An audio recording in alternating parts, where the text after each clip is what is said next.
My name is Rachel Nayak. I believe that in everyone's life there's something called defining moment. And actually there are many more defining moments in your life for every individual. And these are moments in time that are divinely orchestrated by God, where significant things occur. It can be points of change. It can be points of just a turning of your path.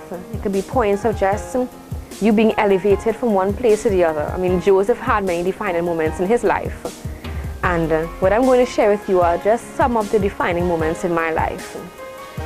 Well, I'm 27 years old. When I was 7 years old, I gave my heart to Christ. It was a defining moment, probably the first defining moment in my life. I can't testify to say it's the first time I heard the voice of God, but I heard the voice of God before that. I did not know it was that then. Now I know it's the voice of God. But at that point in time, my elder sister, one of my elder sisters, she gave her heart to Christ, and she said to me, "You know, Rachel, this is what I did." And I said to her, "Who did you speak with? I want to go and do it also." And the next Sunday, she took me to the front of Sunday school. And my Sunday school teacher at that point in time, we called her very fondly Auntie Claire. And she led me to Christ that day.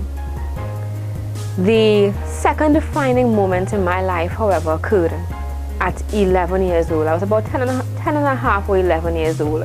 I tell this story very, very often because this was literally the moment that I could actually pinpoint where a real significant decision, apart from me giving my heart to Christ, a real significant choice was made.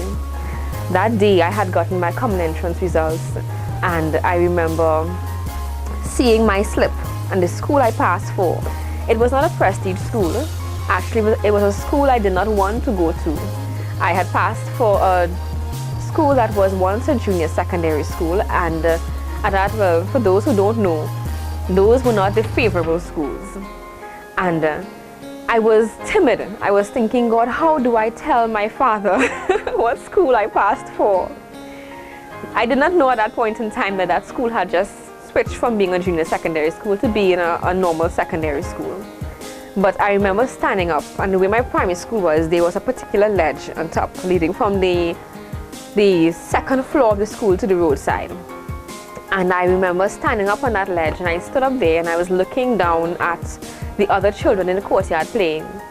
And I saw some of my friends. They were rejoicing, they were hugging, and they were happy because they passed through the same schools. And I stood up there in my mind pondering, God, how do I tell my father what school I passed for?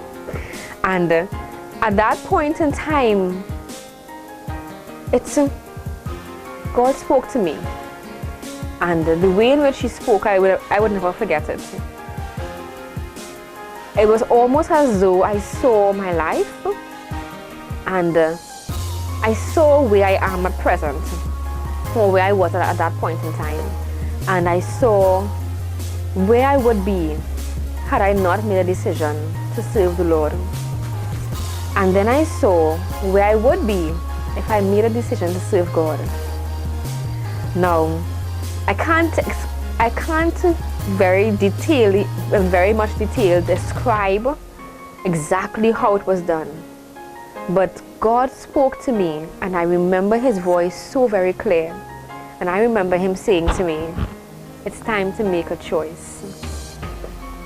And that was the moment in my life where I made a firm decision to serve God all the way. I had gotten saved before, but this was the moment where I really embraced purpose. The entirety of the picture I did not know, and I was truly moving from one stage of my life into another. I didn't know the whole picture, but somehow in my heart I just knew, Rachel, if you did not make this choice now, then that's the end of it for you. Your life will never be the same again. And if you made this choice now, then there'll be places God is going to lead you to that will be so marvelous you would never regret it. That set the stage for my life. I entered secondary school, and because I had made that firm decision, I saw how God kept me. So God kept me from certain temptations that came along the way. And there were certain decisions I made along the way also. Like I remember making a decision. I said, God, Well, after looking around in my class and other girls in the school, I said to God, God, I don't want to be like the other girls who all the boys in the school could say that they were with them at some point in time or they touched them and so forth. I said, God, I want to get married one day, and I want to know that my husband would not have to be introduced or would not have to be told of my past relationships. I want it to be that the person I get married to is the first person I've ever been in a relationship with. It sounds strange for a child to be making that kind of decision, but God knows how to speak to us. And God knows exactly how to guide us by His Spirit. And once we really submit our lives to Him, He does that.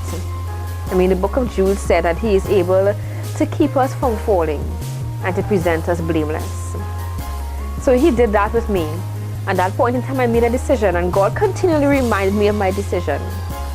And I mean, today I can say that just as I decided, this is exactly what's happening in my life. The person I'll be marrying is the person who I have chosen to be in a relationship with for the very first time. There's been no one else. And it's a rare commodity in today's world. Virginity seems to be something that people scoff at, but it's something that needs to be reinforced because God's standards never change. Morality still remains morality. Character is still very important in the eyes of God. And purity is still treasured.